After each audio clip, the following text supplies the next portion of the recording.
අද දවසේ ජාතික පුවත්පත්වල කාටුන් විබඩවිය සමග මේ ආයෝ සිරිසේන පාර්ලිමේන්තුව විහිළු කරන තැනක් නෙවෙයි කියලා කතානායකතුමා කියනවා බං. අපිත් හිතුවේ විහිළු කරන තැනක් කියලා. බලන් ගියාම එහෙම නෙමෙයිලු නේද අද දවසේ ආයෝ සිරිසේන. මේ අද මෙහෙම රටේ මැති සභේ දිනකට රුපියල් ලක්ෂ 46ක් වියදම් වෙනවා දවසකට රැස් වෙන්න. බඩු මිල වැඩි කරන්නේ ඒ නඩත්තු ගන්නද මගොඩිස්සුමා එතකොට අද රිවිල අහන්නේ එහෙම. මේ අද මාර්සිපාල කාටුනේ පාර්ලිමේන්තුව විහිළු කරන තැනක් නෙවෙයිලු. එහෙනම් බැනගන්න තැනක්ද අද මාර්සිපාල අහන ওই විදිහට. මේ අද පුවත්පතේ කාටුනේ යහ පාලනය. එහෙම තමයි කියන්නේ. දැන් අරගෙන ගහනවා තම්මැට්ටම ගහනකොට එක පැත්තක යහ තියෙන එක පැත්තක පාලනය දෙන. යහ පැත්ත හැබැයි දැන් මකුණු දැල් බැඳිලා. දේශපාලඥයෝ ඔක්කොම යහ පාලන ආණ්ඩුවේ පාලනීය පැත්ත නම් හරි අපූර්වට ගහනවා. ඩෙගටක එහෙම ගහන්නේ අද සරදම් කාටුනේ මේ. සෝමංශ වීරවංශ එක්ක උනත් එකතු වෙන්න සූදානම්ලු ඕන්නේ. කබර ගෝයා තල ගෝයා වෙලාද සර් එතකොට දැන් සරදම් අහනවා. මෙයා සමයන් කාටුනේ අද. සිබි රත්නායක කියනවා මේ ආණ්ඩුවට වැඩි දුර යන්න බෑ කියලා. එහෙම වෙන්නේ කොහොමද? අපි අරක්කු සිගරට් බීලා සපෝට් කරද්දී ඒගොල්ලන්ට යන්න බැරි කොහොමද? අපි දෙනවනේ ෆුල් සප් එක අපේ යාළුවෝ කතා කරන්නේ එහෙම. මේ අද දවසේදී වෙන කාටුනේ අපේ සිංහයා පොඩ්ඩක් හරිද මන් දන්නේ අපේ සිංහයාට මෙහෙම කරපු එක. අපේ සිංහයාද ණය බැරින් ආධාර වලින් මිරිකිලා කඩුව පැත්තක තියලා සිංහ ගති නැති වෙලා හයියෝ වෙලා වගේ ඉන්නවා දිවෙන කාටුනේ ගෙනින්නේ. සිංහ සෙයියාව අපේ ජාතික කොඩියේ සිංහයා වැඳපු එක තමයි සිංහයාගේ සිංහ දෙවෙන කාටුනේ. මේ තරංගම ජයසිංහගේ පලාමල්ල.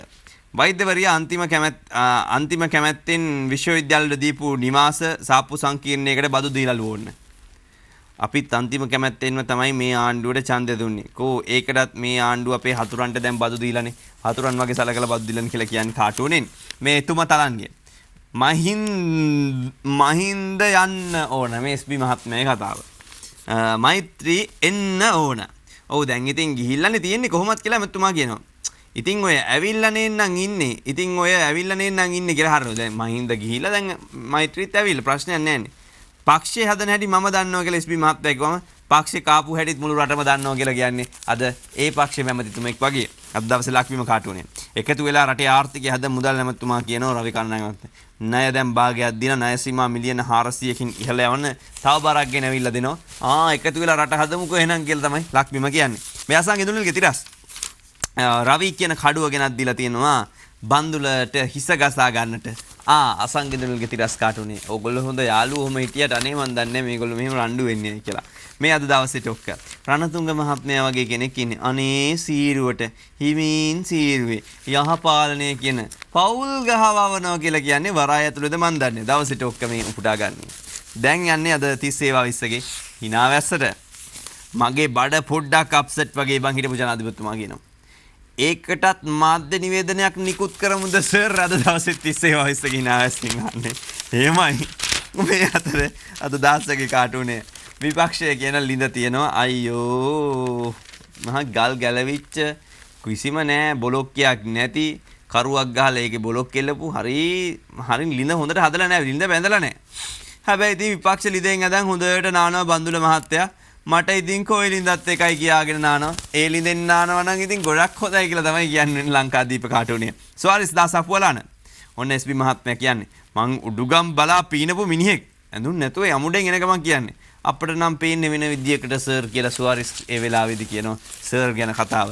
මේ අද දවසේ ආන්ජනින් රජිත්ගේ කාටුනිය. ඔන්න හනුමා කතාව හැමතිස්සෙම හනුමා වඳුර කතා වැඩිපුරම තියෙන්නේ වෙන කාටක්වත් නෙවෙයි.